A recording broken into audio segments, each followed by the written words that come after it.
ផ្កាទៅថ្វាយព្រះផងរដូវភ្ជុំមុំទៅវត្តណាបងសូមផ្ញើផ្កា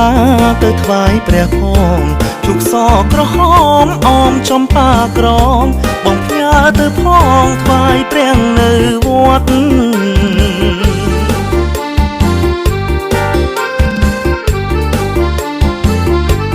ឈប់ក្រពុំស្រេចតែមុំសងចំប៉ាផ្កាក្រងបងសងជួបស្រីឈប់ក្រពុំស្រេចតែមុំសងចំប៉ាផ្កាក្រងបងសងជួបស្រីយកទៅថ្វាយព្រះសូមសុខសួស្តីរយជាតិនិស័យសូមស្រីជាគូ